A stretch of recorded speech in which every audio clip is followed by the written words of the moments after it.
Você já sentiu que sua vida precisava de uma pausa? Que seu coração busca por respostas, mas não sabe por onde começar? Caminho da Fé, Descobertas na Estrada da Alma. Não é apenas um livro, é uma jornada, uma história real de superação, fé e transformação que vai inspirar você a dar o próximo passo na sua vida. Descubra como desafios podem se transformar em lições e como cada momento pode ser uma oportunidade para se reconectar com o que realmente importa. Este livro é para quem busca mais do que histórias. Busca propósito, busca inspiração, busca a si mesmo. Disponível em e-book e na versão livro físico. Comece hoje sua jornada de transformação. Caminho da Fé. Descobertas na Estrada da Alma. O que você está esperando?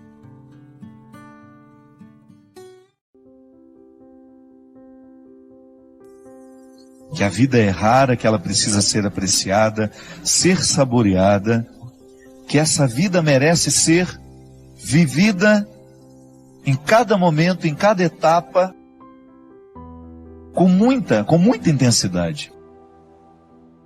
E às vezes nós vamos ficando cansados, né?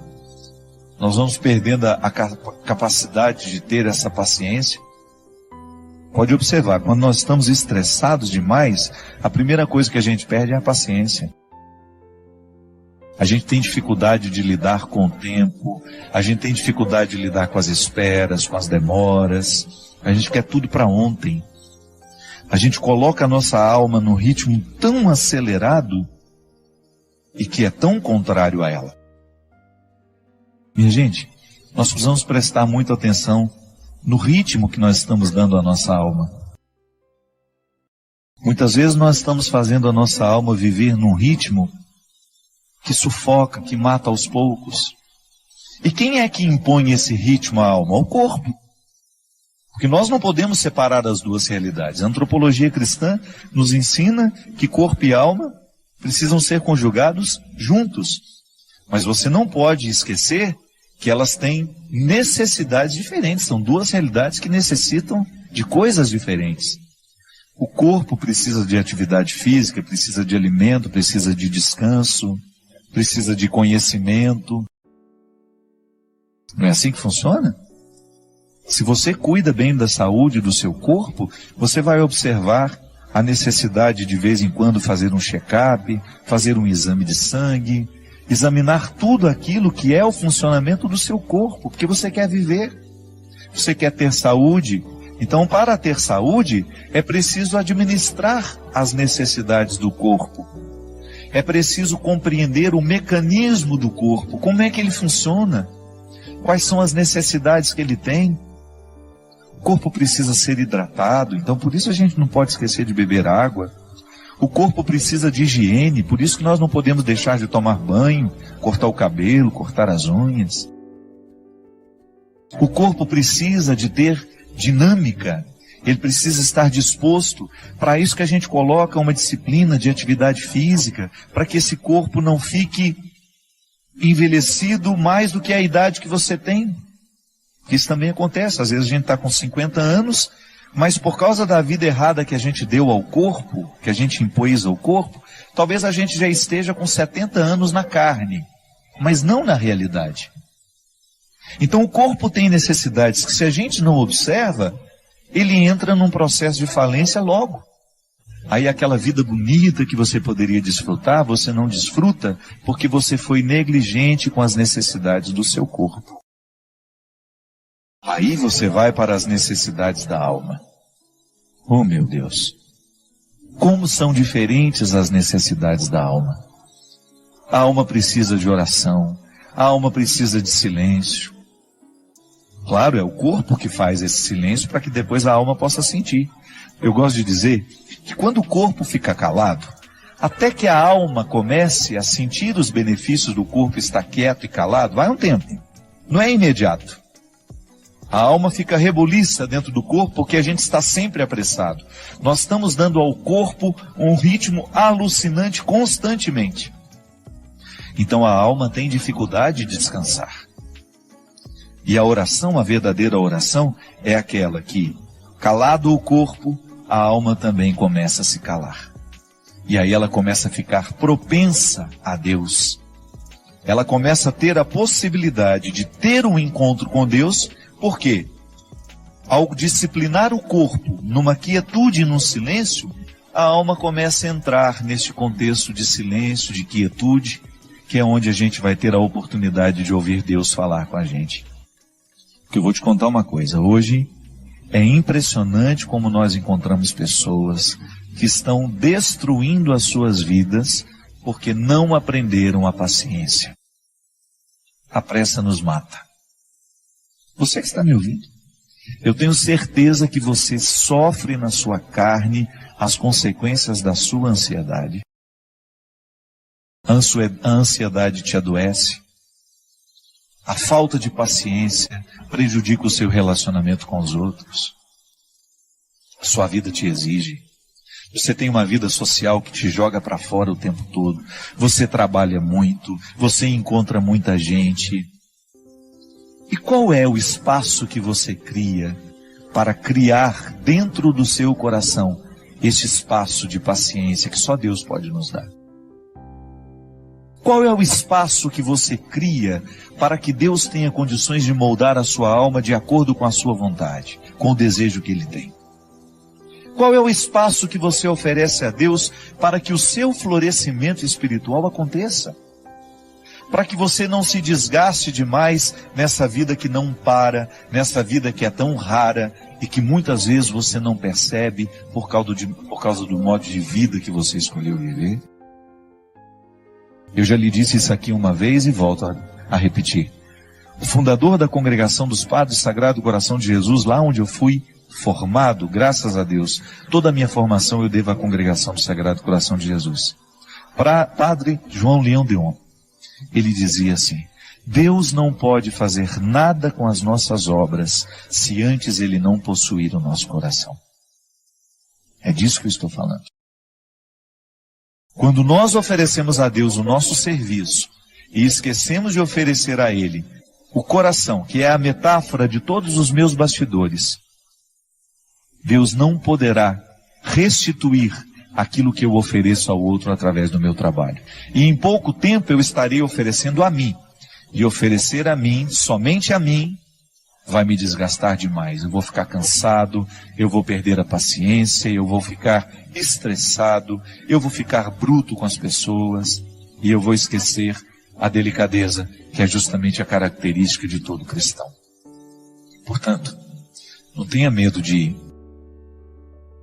introduzir na dinâmica do seu cotidiano o espaço da sua restauração interior. Pode ser 5, 10 minutos. Silêncio, oração, respiração profunda. O exercício da respiração profunda é excelente para quem quer descansar, para quem quer dormir bem. Uma boa leitura, uma música que vai lhe fazer bem. Padre, a minha questão é o seguinte: o perdão de Deus está acima de tudo o que nós fizermos e é só pedir perdão para que sejamos perdoados? Primeiramente, o perdão de Deus na nossa vida não é um processo mágico. Assim como a gente também sabe que na vida não existe nada mágico. Tudo é fruto de uma luta, de um processo, né? A gente não tem nenhuma solução mágica para as coisas. E Deus também nos trata segundo a vida. A teologia nos ensina que Deus não contradiz em nada a ordem das realidades criadas. Deus não pode interferir na história de maneira a contrariar a realidade criada. Deus não contradiz a criação. E o processo da vida humana está totalmente inserido ao processo da realidade criada. Eu sou um ser humano que vivo as regras da condição humana. Você é um ser humano que vive as regras da condição humana.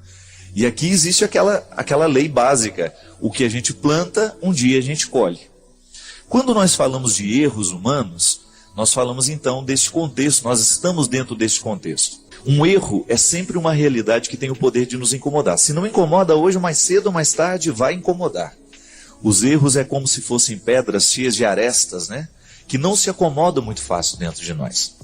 Como é que nós podemos entender o perdão de Deus na nossa vida?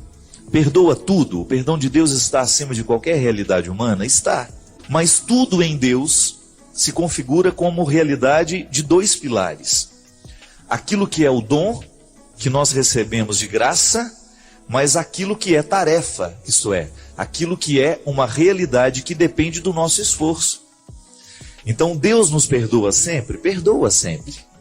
O amor de Deus por nós está acima de qualquer erro. O pior dos criminosos, o erro mais hediondo, o crime mais hediondo tem perdão para ele diante dos olhos de Deus? Claro. Deus é misericordioso e vai estender sempre o seu amor na direção da humanidade. Só que há um detalhe. Há uma realidade humana que também precisa ser perdoada. E muitas vezes a dimensão do amor e do perdão de Deus não consegue atingir a realidade humana, não é porque Deus não quer perdoar, é porque a realidade humana ainda está terrivelmente machucada pelo erro cometido. De maneira que nós só podemos entender e compreender o benefício do perdão de Deus quando nós trabalhamos também na realidade do perdão humano. Então não adianta nada a pessoa vir se confessar, contar os seus pecados, os seus erros, se não houver, depois da confissão, um processo de reintegração, isso é, de reharmonizar o que estava desarmonizado ali dentro.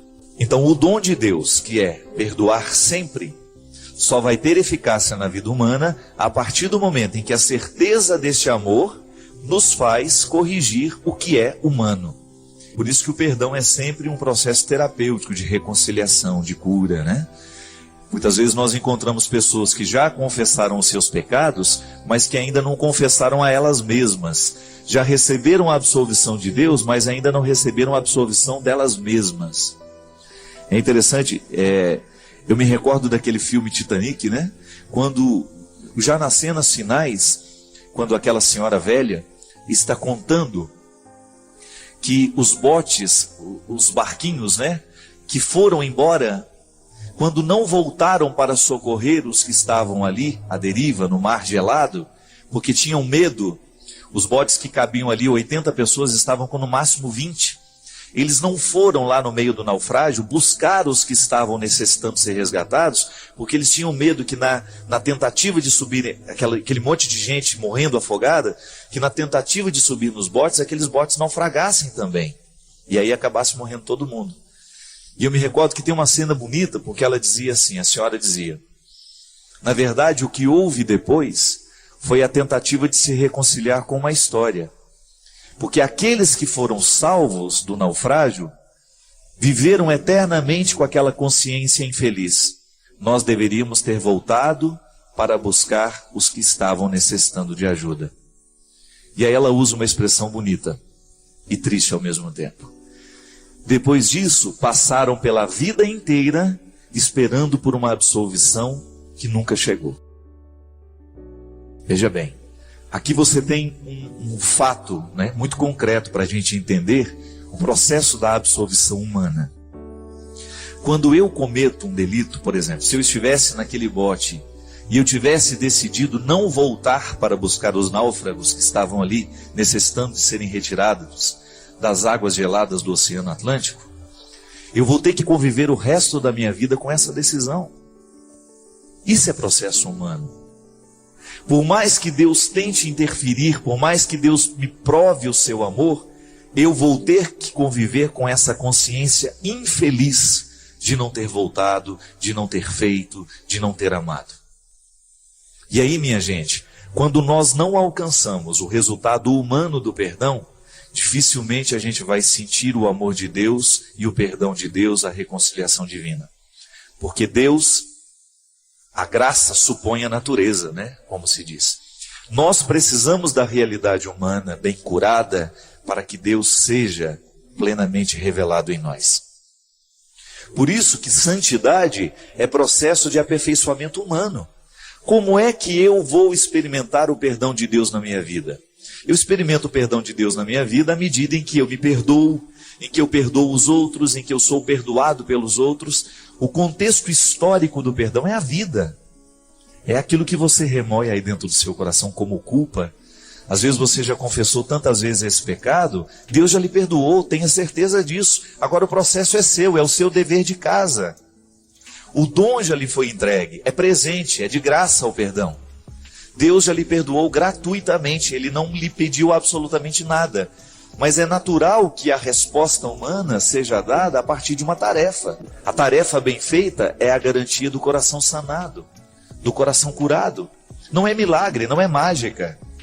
O perdão é um processo histórico de trabalho, como se você tivesse que todos os dias viver esse processo de reconciliação.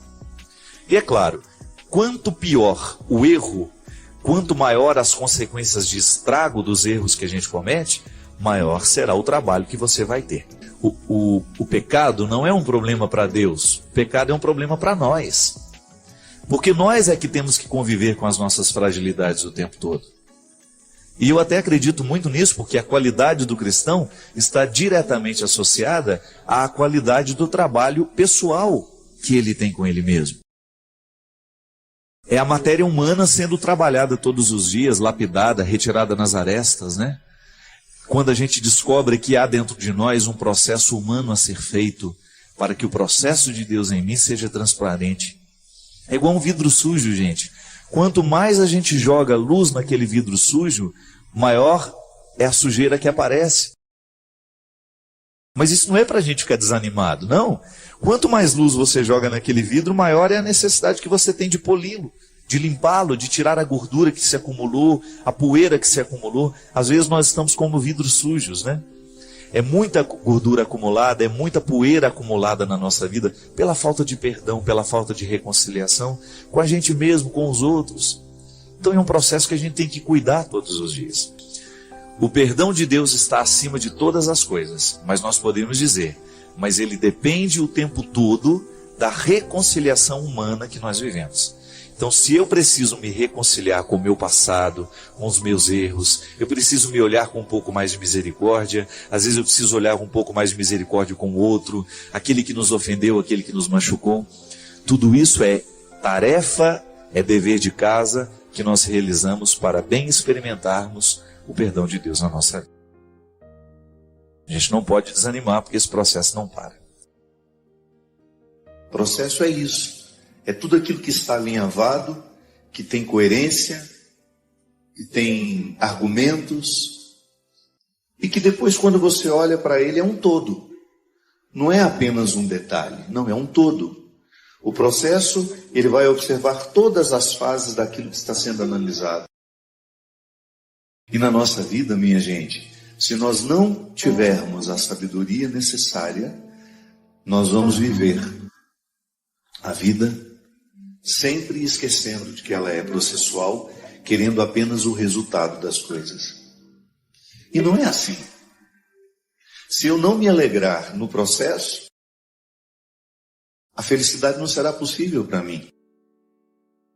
Jung, que foi um grande seguidor de Freud, que depois criou uma forma muito única de ver a psique humana, ele dizia justamente que o ser humano ele fica vivo à medida em que ele é alimentado por um desejo. Se a gente não deseja, se a gente para de desejar, a gente aos poucos vai morrendo. Sim, porque para ele o desejo é um elan vital que nos mantém vivos. É aquele movimento interior que faz com que a gente tenha disposição de acordar todos os dias, de ir trabalhar, de ir viver, de fazer o que a gente precisa fazer, porque um desejo nos alimenta. Jung dizia que quando nós vivemos a satisfação do desejo, pode haver até uma certa frustração. Aí a gente vai descobrir que o melhor do desejo era construí-lo, e nem tanto a sua realização. É daí que nasce aquele ditado popular que o melhor da festa é esperar por ela. Sim, a experiência de você cultivar um desejo, e você pode chamar de outra coisa, pode falar de outra forma isso. Viktor Frankl chamava de sentido da vida. Quando você mantém vivo o sentido das coisas, da existência, daquilo que te faz ser quem você é, você começa a saborear o processo, que não é só um resultado do sentido da vida, não. O sentido da vida pode até me levar a alguns resultados, mas nem sempre eu tenho resultados daquilo que eu faço. Mas eu preciso descobrir uma satisfação ali naquilo que eu faço. É o preparar. É igual o significado da palavra esperança. A esperança Não é um conceito estagnado, pronto. Não, porque eu espero, eu digo, eu estou esperando. Mas significa que enquanto eu estou esperando, eu estou construindo aquilo que eu espero.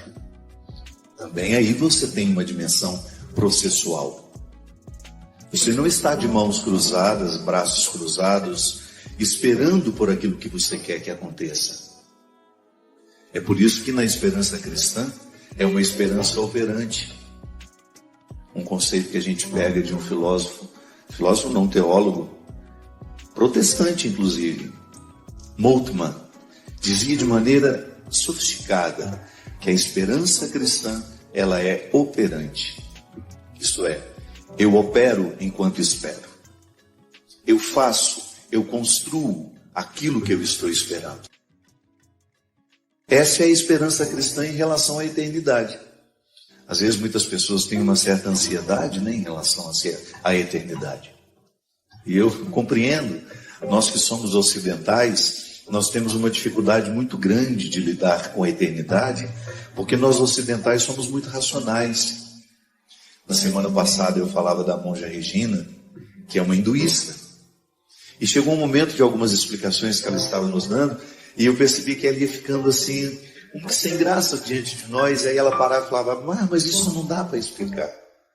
Sim, porque embora ela seja ocidental, ela está vivendo uma religião que tem uma filosofia oriental muito baseada numa capacidade que eles têm de não precisar perguntar racionalmente sobre tudo. Eles convivem bem com a pergunta. Eles não têm tanta necessidade da resposta. E às vezes a fé parece até ingênua. Mas nós que somos ocidentais, com essa necessidade de racionalizar tudo, nós muitas vezes olhamos para a eternidade e queremos entendê-la. E às vezes eu, como padre, vivo o constrangimento de ter de falar sobre isso de forma racional, quando na verdade a eternidade não cabe nos nossos conceitos racionais. Aí a pessoa me pergunta, padre, como é que é depois que a gente morre? Primeiro, eu não morri também, não sei, estou na mesma situação que você. Aí a minha fé, eu como cristão, eu sou levado a acreditar que a eternidade será o meu encontro definitivo com Deus. Isso pode significar tanta coisa, mas não dá para racionalizar isso. Porque se eu tentar racionalizar, há pessoas que têm necessidade de imaginar o céu igual uma cidade, com ruas, com casas, onde moram os melhores, onde moram os piores. Há pessoas que têm necessidade imensa de pensar o céu como se fosse um lugar igual aqui. Sim, se eu estou falando de eternidade, naturalmente eu preciso esquecer o tempo e o espaço, que são categorias humanas, terrenas. O tempo, esse que a gente olha no relógio. O espaço, essa localização, onde fica essa casa, onde fica a outra casa, onde está essa cidade. Você pega um mapa e você identifica as cidades, os países, os estados. Bem, se eu quiser compreender a eternidade a partir dos conceitos racionais e daquilo que racionalmente eu posso falar, eu vou ficar com uma visão muito mesquinha da eternidade. É por isso que Moltmann dizia que o conceito de esperança é a forma mais justa e honesta que nós temos de pensar a eternidade. A partir dele, eu espero, mas o que eu espero? Não sei. Será uma surpresa. Mas enquanto eu espero, eu preparo, porque a esperança é operante. Tá, mas como é que eu preparo? Vivendo bem. É vivendo bem que nós preparamos a eternidade. Pare de ficar com essa ansiedade, de ficar querendo saber como será depois da morte. Ocupe-se da vida, é a única maneira que você tem de preparar a morte. É a maneira mais justa, mais honesta que você tem de olhar para a sua eternidade, para aquilo que lhe espera, é vivendo bem no momento presente. Por isso que nós não podemos compreender uma religião que nos faz ter desprezo pelo tempo e pelo espaço. Durante muito tempo, vigoraram algumas espiritualidades que ensinavam as pessoas a ter desprezo pelo mundo. Não faz sentido, minha gente. O mundo a que Jesus se referia, vós estáis no mundo, mas não sois do mundo, essa expressão de Jesus para os seus apóstolos não era para que eles desprezassem as coisas do mundo, não, era para que eles soubessem que este mundo é passageiro, essa casa é passageira, este piano é passageiro, este material que nós estamos usando para fazer esse programa chegar até você é passageiro, essa televisão que você está tendo aí diante de você, por onde nós entramos, por onde nós passamos, é passageira. O dinheiro é passageiro, o sucesso é passageiro. Aí Jesus está ensinando que há uma maneira interessante de lidar com o tempo e com o espaço. Tá bom, eu tenho, mas eu não vou me apegar àquilo que tenho, porque tudo isso passa. É igual o apego às pessoas. Eu sei que é muito difícil a gente perder alguém, mas o nosso excesso de sofrimento na perda está justamente em não aprendizado. Nós não aprendemos que as pessoas também serão passageiras na nossa vida. A gente pode até saber, mas a gente não aprendeu. É igual a música. A lição nós sabemos de cor, só nos resta aprender. Sim, tem muita coisa que nós sabemos de cor, mas ainda não aprendemos. Pode ser que se a gente tivesse sido educados desde pequenos a compreender a morte como um processo natural na nossa vida, nós teríamos menos dificuldade no momento em que ela acontecesse ao nosso lado. Mas às vezes a falta de espiritualidade, a falta de vida interior, nos faz a gente ficar apegados demais à matéria e às pessoas. Pois é, são as nossas dificuldades porque somos ocidentais. Somos apegados demais ao tempo, ao espaço, e queremos compreender a eternidade a partir do limite que nós temos. Eu, como professor de escatologia, eu tinha que falar tudo aquilo que a igreja diz sobre céu, inferno, purgatório. Mas eu tinha um desafio a mais, que não era apenas deixar os meus alunos reproduzirem o que a igreja ensina sobre isso. Porque às vezes a catequese, ela pode ser mais uma vez um reforço desse excesso de materialidade. Então, a pregação, ela chega até mim, falando do céu, falando da eternidade, e ela pode me sugerir novamente um reforço de que é material. O céu é material, o céu é localizado, o céu está no tempo e no espaço. Então, o meu desafio como professor era que nós soubéssemos falar a linguagem sem ficarmos presos a ela.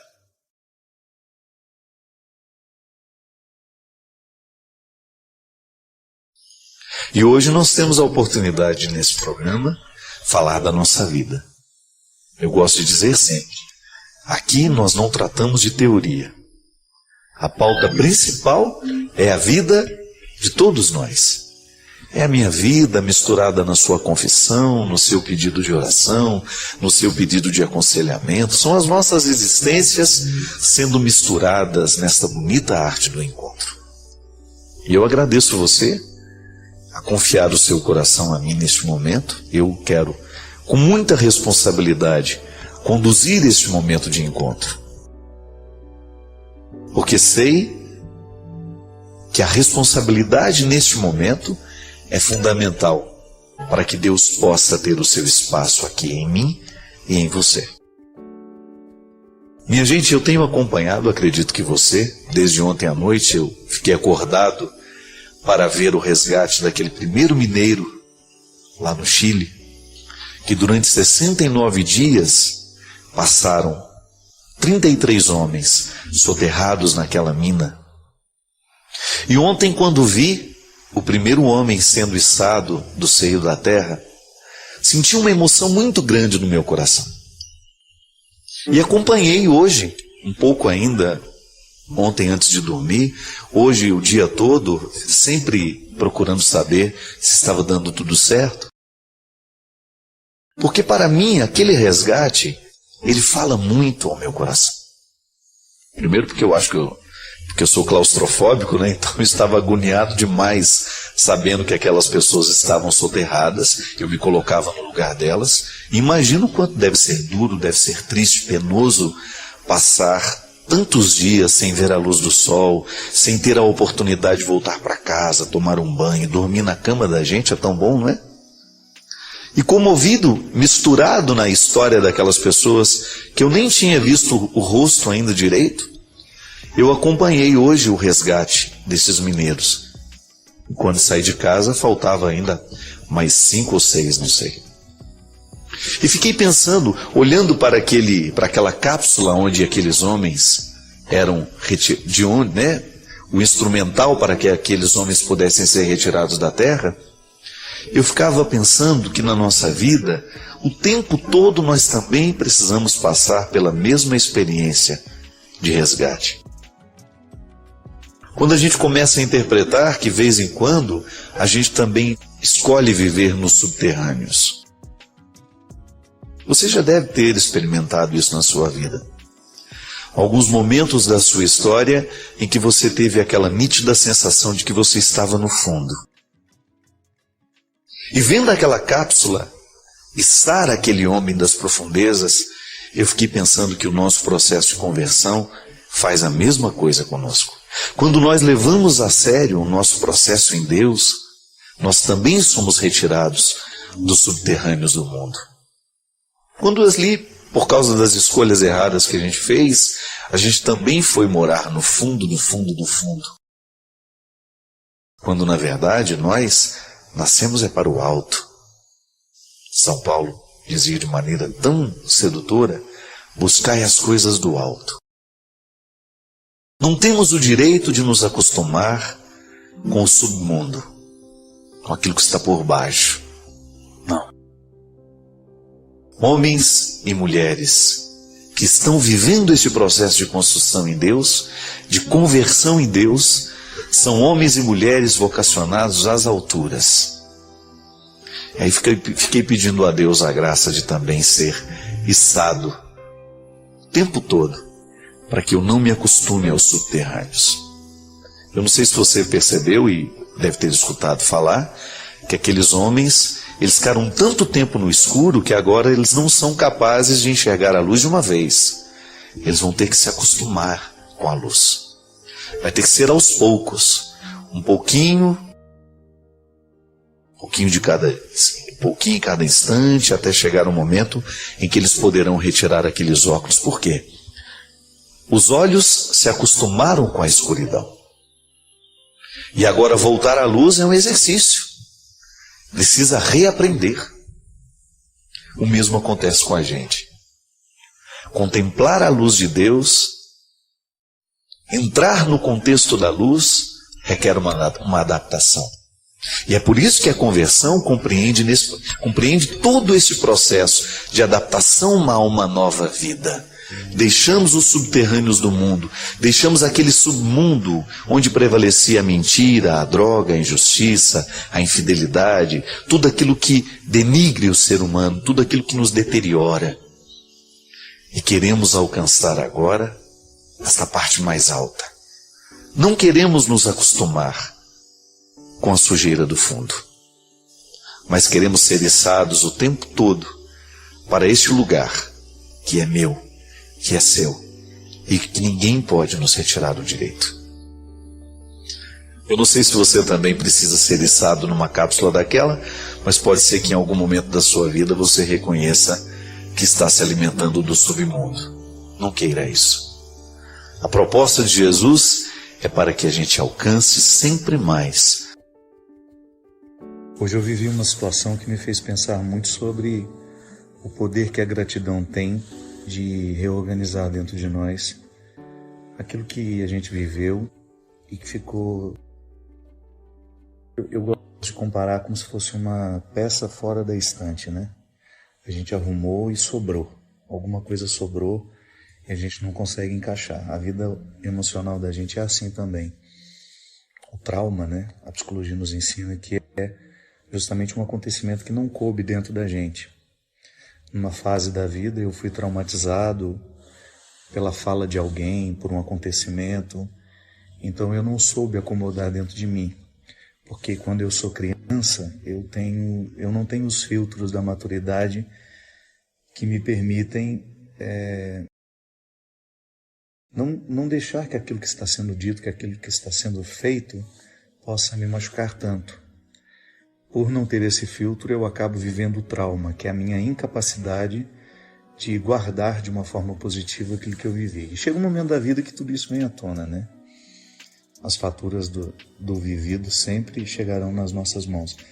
E hoje eu estava pensando de como faz diferença, na hora que nós vamos viver essa organização, a gente ser movido pelo sentimento de gratidão, que é justamente uma forma de se perdoar, né? Às vezes a gente não consegue olhar para aquilo que a gente viveu, para aquelas situações em que a gente fracassou, em que a gente não teve condições de dar a melhor parte, de fazer da melhor forma. Então aquilo não cabe dentro de nós e a gente vai levando uma amargura e que não faz sentido, né? Porque a amargura que a gente sente hoje não corrige o erro do passado. Eu sempre gosto de fazer a diferenciação entre a culpa e o arrependimento. Essa incapacidade de guardar dentro de nós, de armazenar de uma forma harmoniosa o que a gente viveu, geralmente gera culpa. Então eu me sinto culpado porque eu não dei conta, porque eu fui reprovado, porque eu fracassei, porque eu não passei, porque eu não alcancei, a minha meta não foi cumprida.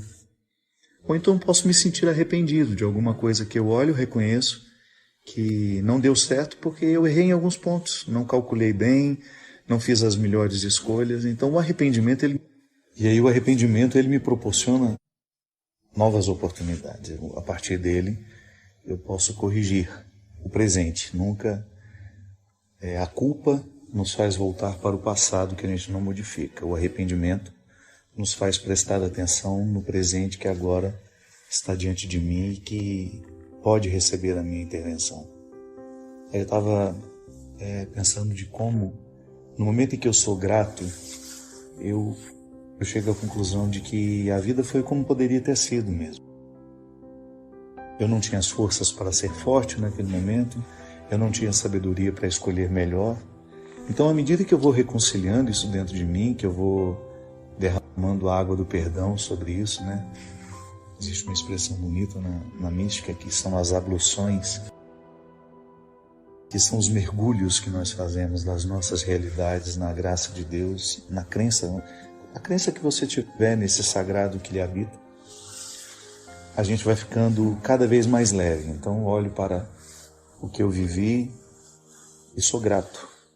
Sou grato por tudo. Eu fico pensando, minha gente, se eu tivesse sido privado de todas as situações que me fizeram sofrer, certamente eu não teria alcançado nem 20% do que eu já alcancei de mim. Claro que eu estou longe de ser, de estar na minha melhor versão. Mas aquilo que eu já alcancei de mim hoje me permite ser um homem feliz. E tudo isso é porque, de alguma forma, eu agradeci.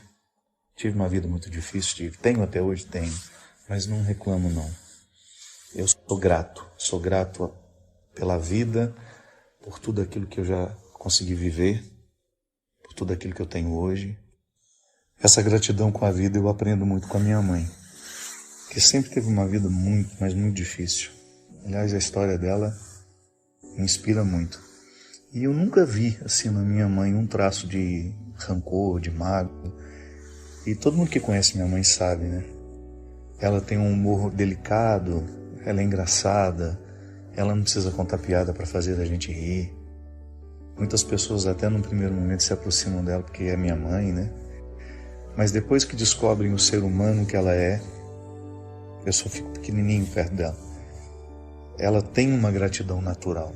Eu sinto que minha mãe colocou tudo o que estava desarrumado dentro dela na estante das emoções. Ficou tudo muito bem guardado. E hoje, quando olho para ela, eu tenho a oportunidade de ver um ser humano de bem com a vida mesmo. Me ocorre muito uma frase da tia Judite, que é a tia do Marcos Montenegro, que perdeu um filho, assim como a minha mãe perdeu também. Ela contou toda a história, que é muito triste, E depois ela sempre finalizava assim, mas está tudo certo. É isso mesmo, acho que quando a gente vive essa reconciliação diária com aquilo que nos aconteceu, a gente não vai dormir com os ressentimentos.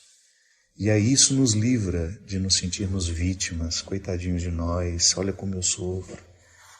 Porque na verdade esse é o grande, é o fato que nos paralisa, né? Quando a gente começa a se interpretar com vitimismo, acho que fica muito mais leve a gente olhar para a vida, por mais difícil que ela seja, e ela é difícil para todos nós. Aí a gente olhar bem nos olhos dela e dizer, dona Vida, a senhora não me deve nada, está tudo certo. Vamos continuar porque está tudo certo. Uma pessoa que me escreveu aqui, ela disse assim, padre, eu moro fora do Brasil há 5 anos, dizia, eu preciso muito da sua ajuda. Por mais que eu tente, eu não tenho conseguido perdoar. Eu sou fruto de um relacionamento da minha mãe com um homem casado, e ele decidiu viver a vida dele com a família dele. E minha mãe refez a sua vida com uma outra pessoa. Eu nunca aceitei o envolvimento da minha mãe com essa pessoa. E talvez por medo de perder a atenção dela, só que isso não aconteceu. E desde cedo, desde muito criança, eu sofro muito com isso. Minha mãe teve outra filha, percebi que começaram a me menosprezar por não ser um fruto do relacionamento deles. E meu padrasto, que não gostava que minha mãe fizesse muita coisa para mim, tornou-se uma pessoa muito difícil. Eu não podia estudar em história particular, diferente da minha irmã que podia. Eu passei em 2 faculdades públicas, fiz as 2 porque eu não queria perder. E mesmo assim, só sofri cobranças de minha mãe e de minha irmã, e minha irmã sem nenhuma cobrança. Sempre a vida dela facilitada e a minha vida sempre mais difícil. Hoje, padre, eu estou fora de casa por decisão própria e fico nutrindo dentro de mim um sentimento muito ruim pela minha irmã. Um sentimento de ódio mesmo. E quando me pergunto se quero ter filhos, eu digo que não. Eu tenho medo de fazer o mesmo com eles. Padre, eu preciso da sua ajuda para conseguir superar tudo isso. Minha filha, toda vez que nós temos uma história difícil, você tem razão. É muito comum que uma pessoa reproduza no outro a vida difícil que teve. É por isso que a gente precisa se curar do que viveu, do que experimentou.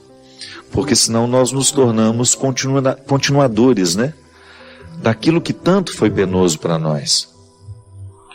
Toda vez que eu não sou capaz de assimilar uma dificuldade vivida, eu posso fazer repercutir nos outros a dificuldade que eu não soube assimilar.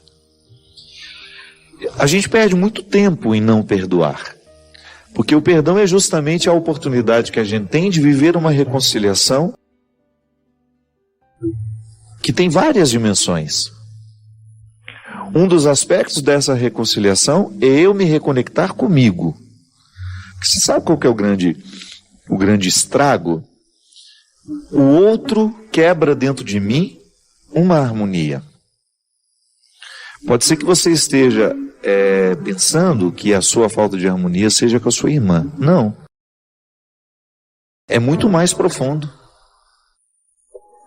A sua falta de harmonia com a sua irmã é uma consequência da harmonia que a sua irmã conseguiu quebrar dentro de você. Claro, pode ser que a sua irmã nem fosse consciente disso. Mas quando o seu padrasto e sua mãe privilegiavam a sua irmã, ela naturalmente retirava dentro de você a sua autoestima, o seu respeito por você. Então é isso que primeiramente precisa ser arrumado. Não adianta você viver um movimento que te leve para fora, para ir ao encontro dessa irmã, se esse movimento não foi feito ainda dentro de você. É uma reconciliação pessoal. Você perdoar a vida, sabe? Perdoar-se por não ter sido capaz de enfrentar, blindar-se de todas essas maldades que fizeram com você. É reconciliar-se, sair da condição de vítima, né? Porque também ninguém ganha nada sentindo-se o coitadinho, o pobrezinho da história, o que foi maltratado, o que foi isso, o que foi aquilo. Nunca vi uma pessoa se tornar grandiosa, vencedora, alimentando o espírito de vítima. Esse primeiro movimento que você faz é de correção daquilo que você permitiu ser quebrado. Uma coisa é alguém entrar na minha casa e jogar uma peça preciosa no chão. Outra coisa é alguém entrar na minha casa, me fazer segurar a peça preciosa e me mandar jogar no chão e eu obedecer. O primeiro estrago que geralmente fazem com a gente é esse. Nos fazem desprezar aquilo que nós temos de mais precioso. Isso é terrível. O desprezo do outro por mim, a arrogância do outro comigo, ou a injustiça do outro para comigo, faz com que eu viva justamente uma quebra interior. E depois, eu acabo achando que a minha dificuldade é com o outro. Não, a primeira dificuldade que eu tenho é comigo mesmo. Eu preciso corrigir isso aqui. O estrago que eu fiz em mim, porque eu acreditei no desprezo do outro. Aí você pode dizer, pai, mas como é que a gente evita isso? É difícil quando você está falando de uma criança que não tem os filtros que um adulto tem, por exemplo. Um adulto tem filtros que a criança não tem. Então a criança é fortemente atacada. E ela não tem muita imunidade para receber os ataques. Então ela registra tudo. Agora, à medida que nós vamos nos tornando conscientes, a gente precisa ter coragem de colocar essa blindagem para que o outro não nos destrua com aquilo que fala, com aquilo que pensa sobre nós. É por isso, minha filha, que agora você tem que viver o processo terapêutico de curar-se para depois ter condições de perdoar sua irmã. Não insista em perdoar sua irmã se antes você não perdoar-se. O movimento é sempre de dentro para fora. Às vezes você fica achando que precisa perdoar o outro, quando na verdade você precisa perdoar é a si. Perdão ao outro vai ser uma consequência natural. Reconcilie-se consigo e vai ser mais fácil você conviver com os outros. Às vezes a nossa convivência com o outro é muito difícil porque nos faltam os instrumentais para uma convivência saudável com a gente. E a vida é muito curta, né?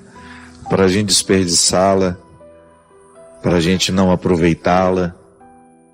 Hoje, Deus nos dá a oportunidade de colocar as nossas escolhas um contexto favorável ao nosso crescimento.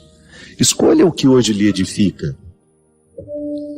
Em vez de escolher remoer o ódio, escolha livrar-se dele. Em vez de ficar aí remoendo as coisas ruins que lhe disseram, escolha ler uma coisa boa que vá substituir essas informações.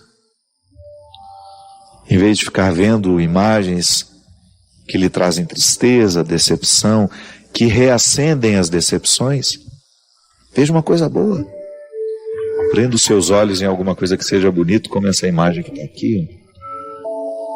A contemplação, né? Quando nós vamos a um lugar onde tem beleza, o que acontece com a gente? A beleza que está de fora, quando contemplada, ela passa para dentro de nós. É por isso que nos faz tão bem ir ver um bom filme, ficar diante de uma pintura, de uma escultura. A arte tem efeito em nós. O que está de fora harmoniza o que está de dentro. Escolha isso.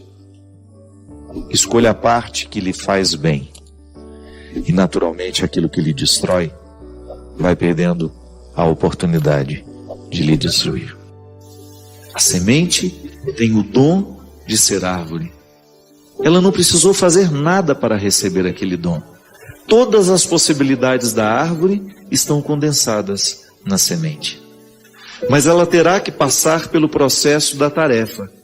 Isto é, vai ter que cair num solo propício, vai ter que receber a chuva, vai ter que permitir morrer para nascer árvore. Essa é a tarefa da semente. E que nós muitas vezes ajudamos a cuidar. Se você quiser uma árvore na sua casa, você planta desde pequenininha e você vai trabalhando aquela semente que foi plantada para que ela venha a ser a árvore que ela pode ser. Todos nós somos dotados deste dom. Eu nasci para ser livre. A liberdade me foi concedida como um dom irrenunciável. É irrenunciável, não tenho como dizer eu não quero esse dom, está em mim. Agora, eu terei de lutar no meu dia a dia para alcançar esse estado de livre. De homem livre. Você de homem livre, de mulher livre. Porque nós vamos ficando amarrados em muitas coisas. São muitas as situações humanas que vão prejudicando a nossa liberdade. A começar pela nossa educação. Porque quando nós nascemos, nós somos entregues a uma família. E as famílias não são perfeitas. Os nossos pais não estudaram psicologia para poder nos educar. Eles erraram muito conosco. A gente não reclama não, a gente só chega à conclusão para a gente poder dar passos numa maturidade que depois nos permita corrigir o erro com os nossos filhos. Quantos de nós trilhamos um caminho que não era o nosso? Somente para agradar pai, somente para agradar mãe? Quantos de nós repetimos uma história triste porque a gente ficou acorrentado nos defeitos dos nossos pais e depois a gente reproduziu exatamente os mesmos erros deles? Então, a liberdade interior a gente começa a cultivar toda vez que nós temos a feliz oportunidade de passar pela vida de quem nos faz livres. E por aí a gente encontra muita gente com essa boa vontade de nos ver com amor, de nos ver com liberdade, de olhar para as nossas possibilidades, identificá-las e nos ajudar a fazer florescer. São os verdadeiros amores, né? Os verdadeiros amigos, os verdadeiros vínculos. O amor entre amigos é o último estágio do amor, na minha compreensão. Eu compreendo aquele evangelho que Jesus é colocado diante de umas questões que aqueles que estavam ao redor fizeram. Jesus, a mulher é casada com esse, depois que ele morre, ela casa com o irmão dele. Quando esse povo morrer todo, de quem que ela vai ser esposa? E Jesus diz que isso não é importante mais. Eu acredito que no último estágio do amor é a fraternidade. Pai e mãe experimentam isso com o passar do tempo, quando a mãe deixa de exercer o papel de mãe na vida do filho, quando ele não precisa mais daqueles cuidados que ele precisava antes, a relação vai modificando, vai virando amizade. Até o casamento é assim. Com o tempo isso vira uma amizade bonita. Todos aqueles calores da sexualidade já estão acomodados, né? Tomara que dure bastante no seu casamento, né? Mas você pode ter certeza que o que vai segurar a relação ao final é essa fraternidade que se estabelece.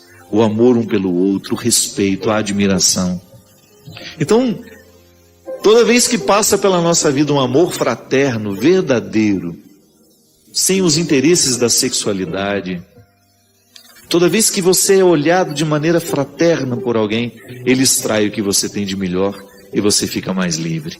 Tão bom a gente ser olhado com esse olhar que liberta a liberdade interior que a gente tem. Pessoas que nos fazem livres, porque tem algumas que são especialistas em nos aprisionar, não é? Basta olhar para a gente.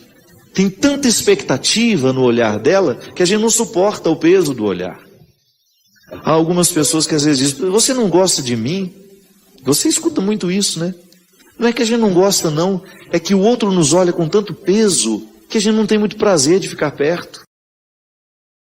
A gente precisa se educar para que a gente seja um promotor de liberdade interior do outro e naturalmente a gente promova essa liberdade em nós também. Porque é muito triste ser amarrado nas suas necessidades, nas suas mazelas. Jesus era especialista em quebrar o poder das cadeias que impediam aquelas pessoas de serem elas. Quanto mais livre você for, maior será a sua capacidade de amar, maior será a sua capacidade de ser mãe, sem ser vítima dos seus interesses, de você olhar o seu filho como alguém totalmente diferente de você. Porque às vezes, porque não somos livres, nós queremos que os nossos filhos sejam exatamente aquilo que a gente gostaria que eles fossem. Isso não é amor, não, isso é projeção. Minha gente, nós não podemos perder tempo em ficar amarrados. Nós não podemos perder tempo em ficar amarrados nos nossos erros, nas nossas mazelas, ou naquilo que a gente já conseguiu alcançar de nós. Porque às vezes a gente fica acomodado, né? Não tem qualidade de vida. Toda vez que eu fico limitado àquilo que eu já alcancei de mim, a minha vida vai perdendo a graça. O bom é eu sentir que eu estou cavando dia a dia, é que eu estou fertilizando dia a dia a semente do meu ser, para que eu venha florescer e trazer todas as minhas possibilidades. Eu não sei, mas pode ser que você se sinta muito sozinho com as suas questões.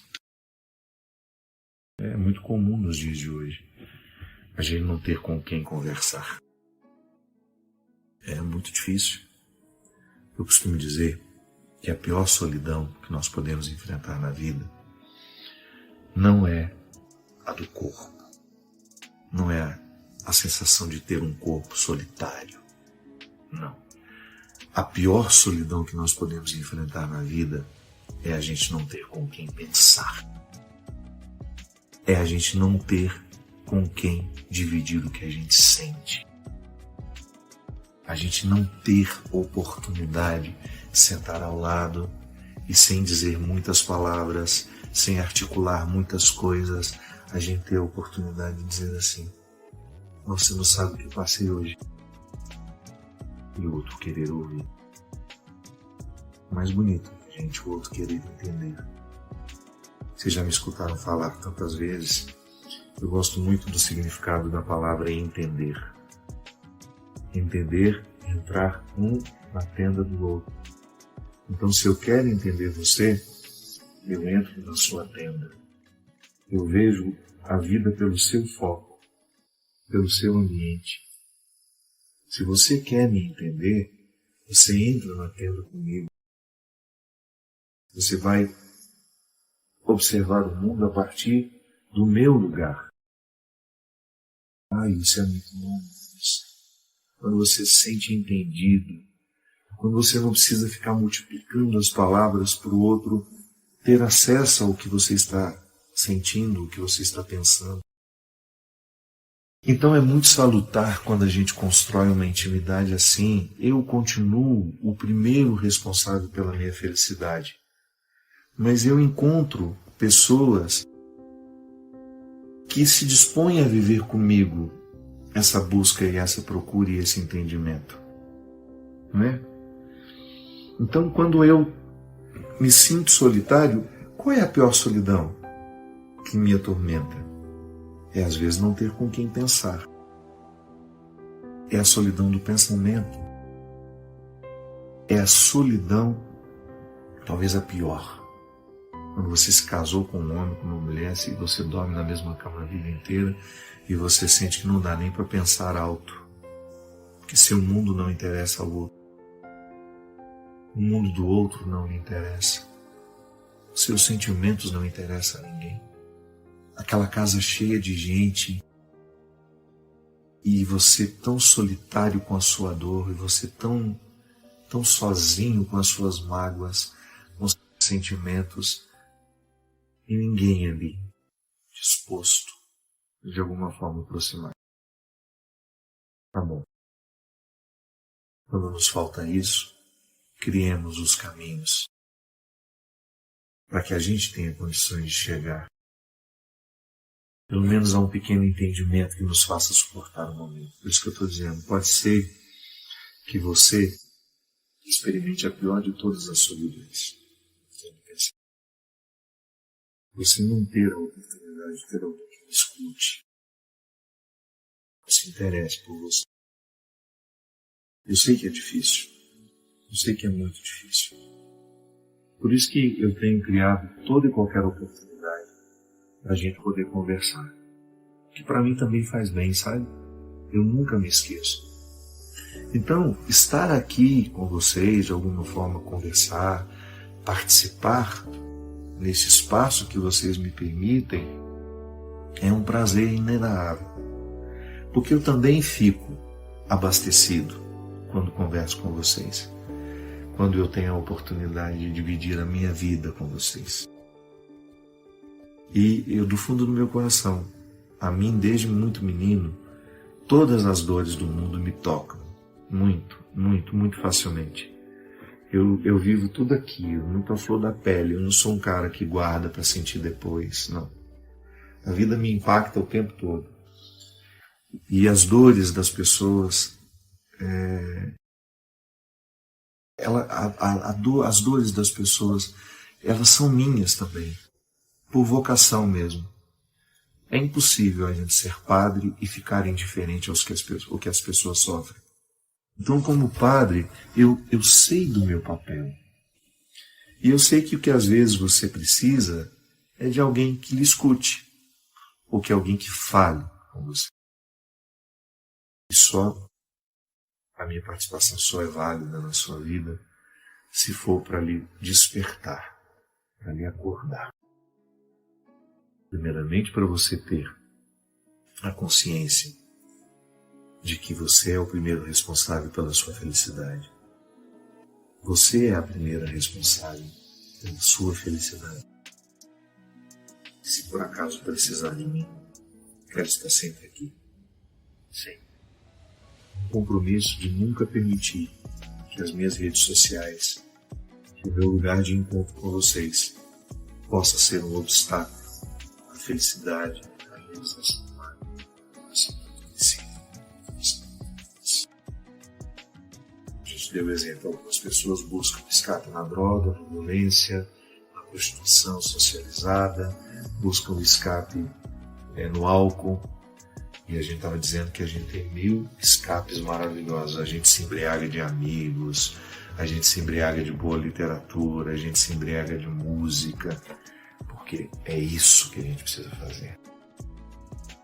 Tantas coisas maravilhosas aqui à nossa disposição, tantos artistas maravilhosos que criaram obras espetaculares, únicas, para nos fazer sair de nós e não ficar alienados, né?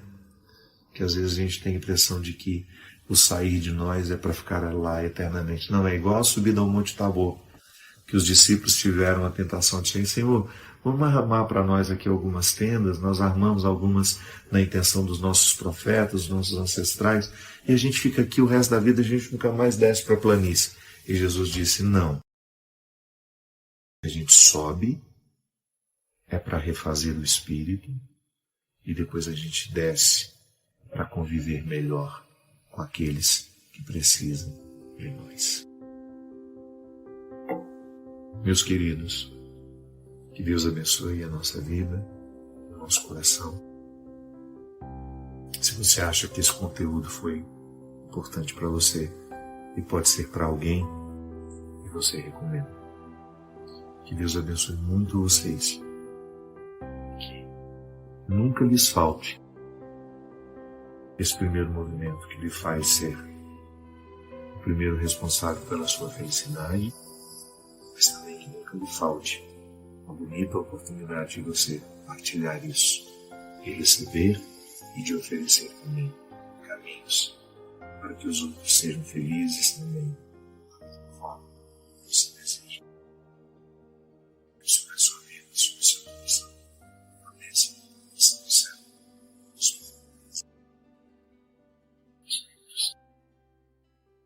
Achei interessante, uma pessoa aqui está dizendo assim, Padre Fábio, o amor é uma imposição, um dever ou é uma virtude? O que você acha, Cristian? Perguntinha boa, né?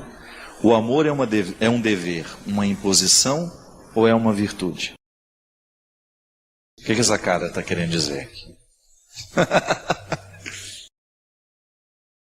Justamente, né? Se fosse fácil, Cristian está dizendo, não seria um mandamento. É interessante que o amor, ele condensa as duas possibilidades. Feliz daquele que conseguiu amar, porque houve a empatia natural, né? O que é o amor? É o processo do querer bem. A gente fala tanto de amor que a gente corre o risco de deixar de compreender o verdadeiro significado do amor. Amar é querer bem. Quando você diz ao outro, eu te amo, tanto é que eu, quando era criança, Eu só achava que podia dizer eu te amo o homem para a mulher. Não é assim? A gente não tinha isso no passado? Era uma expressão típica de quem estava apaixonado. De um amor que erótico, poderia dizer, né? Ou apaixonado. Eu me lembro que a primeira vez que a gente começou a ouvir isso, pai dizer para o filho, o amigo dizer para o outro, Nossa Senhora, a gente tinha medo dessa expressão. Dizer eu te amo, quando eu tenho a coragem de dizer isso, significa que eu lhe quero bem. Querer o bem pode ser um dom, mas é também uma imposição. A partir do momento que eu vivo a dinâmica do cristianismo dentro de mim, eu tenho, por obrigação, querer bem a todos. Gente, aí vem uma distinção muito sutil, que pode ser perigosa, se a gente não compreende bem. Querer bem é você estar sempre favorável à felicidade do outro. Eu não vou fazer absolutamente nada para prejudicar a sua felicidade. Eu não vou fazer absolutamente nada para atrapalhar a sua vida, e eu estarei sempre comprometido com o seu bem. Eu não serei violento com você, não é? Todas as formas de violência. Eu não seria agressivo com você com as minhas palavras, eu não serei deseducado. Lisura, essa é uma palavra que a gente precisa retomar. Nós somos muito deseducados com o outro. Às vezes, nós nos sentimos no direito de dizer ao outro tudo, quando na verdade eu não tenho o direito de dizer tudo ao outro se eu não tenho intimidade com ele. Às vezes nós ultrapassamos demais os territórios dos outros e às vezes a gente diz mais do que deveria dizer. Às vezes nós somos invasivos, nós perguntamos mais do que deveríamos perguntar. Outro dia mesmo vivi uma situação lá em Belo Horizonte, uma grande amiga minha de repente contou uma história que ela estava tão irritada, porque alguém foi invasivo com ela, fez uma pergunta que não fazia parte do contexto daquela intimidade. Não tinha intimidade para a pergunta, para interferir tanto na vida. E ela estava chateada, irritada, e com razão. Querer bem é isso. Eu tenho um comprometimento cristão com o mundo. Eu não vou viver para fazer mal. Eu não vou viver para difamar. Ainda que eu não concorde com o outro. Ainda que eu não tenha nenhuma comunhão com o jeito de pensar do outro. Eu posso tratar as diferenças, mas vou respeitar. Não preciso ficar atacando, não preciso ser grosseiro, não preciso usar palavras que vão menosprezar, que vão humilhar. Não há necessidade disso. Eu posso não concordar com o outro, mas eu vou ter a lisura de não concordar com elegância. Isso faz parte da vida. É berço. A gente aprende, ou então a gente depois vai correr atrás para ter. A gente falar menos, né? A gente não ser tão repetitivo, a gente não ser tão espalhafatoso nas nossas comunicações. Você ter aquele limite de você saber até que ponto você pode dar palpite na vida do outro. Mas você quer bem. Mas não significa que você tem que estabelecer vínculos de proximidade. Porque você vai ter o seu grupo de amizade, você vai ter o seu grupo de proximidade. Isso é direito seu. E só vai fazer parte da sua intimidade, só vai entrar na sua casa, só vai fazer parte do seu mundo aqueles com quem você estabeleceu um vínculo de confiança, de segurança, não é assim? De fidelidade. Ninguém fica amigo da noite para o dia. É construção, amizade é construção. Agora, o amor, ele será sempre uma regra para todo e qualquer relacionamento que quer ser cristão. Eu perdi aqui a pessoa que falou, era não sei o que, o sobrenome Faria. E eu lembro que ela estava dizendo assim, padre, como é que eu posso... Ela, pelo jeito, estava vivendo um conflito, que o Twitter é muito complicado, né? Às vezes a pessoa quer conselhos aqui. Não, é muito mais interessante isso, propor uma reflexão. Porque em 140 caracteres, a gente não tem como tratar questões, às vezes, tão sérias que as pessoas apresentam aqui, e mesmo porque Twitter não é MSN, né? Para a gente ficar... É muita gente falando ao mesmo tempo. Então é um lugar que a gente pode até propor uma outra reflexão, mas é um lugar muito restrito de comunicação, senão essa comunicação mais leve que a gente faz no dia a dia, que eu acho absolutamente saudável, de aproximação. A gente se sente mais próximo das pessoas. Mas ela estava dizendo muito num contexto assim: padre, eu estou com dificuldade de retribuir amor a alguém que me trata muito bem. Aí ela perguntava: amor é virtude ou é uma imposição? Eu diria que será sempre uma imposição, e vez em quando vai ser em nós uma experiência maravilhosa de gratuidade, de virtude, que nos realiza muito, e que são situações que você vai encontrar pela vida e que você vai saber diferenciar quando é uma imposição. Eu preciso amar porque eu preciso respeitar, eu não vou denegrir, eu não vou sujar o seu território porque eu tenho respeito por você, eu cuido bem de quem é você, mas ao mesmo tempo também vivo na minha experiência essa possibilidade de ter sempre alguém que vai fazer parte da minha vida de uma maneira diferente.